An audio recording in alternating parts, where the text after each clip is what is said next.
The Jungle Boy's Journey.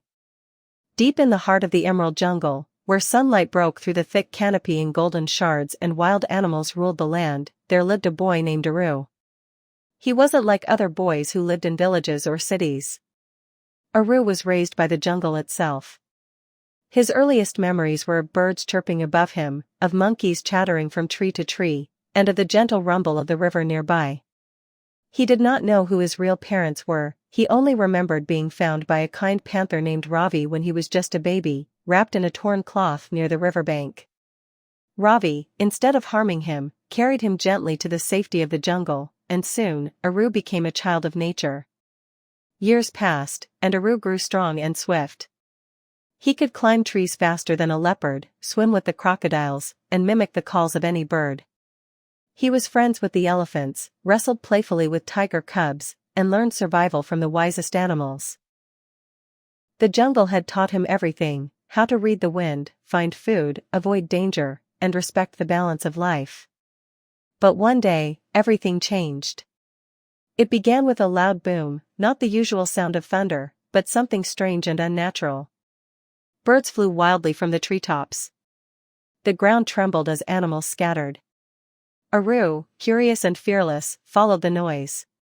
He moved silently through the brush until he came upon something he had never seen before: men. They were cutting down trees with loud machines, destroying everything in their path. Animals were fleeing from their homes. Trees that had stood for hundreds of years fell like helpless sticks. The jungle, his home, was under attack. Aru's heart pounded. He had heard stories from the older animals about men, beings who built giant stone houses, wore strange clothes, and didn't listen to the earth. Now he saw it with his own eyes. Confused and angry, Aru ran back to Ravi. "They are destroying the jungle," he shouted. Ravi, now older and wise, looked at him with calm eyes. "This was bound to happen, Aru. The world outside is growing. But we must find a way to protect what we can." "But how?" Aru cried. "I'm just a boy." "You are more than that," said Ravi. "You have the heart of the jungle and the mind of man. Maybe it is time you found out who you truly are." That night, Aru couldn't sleep.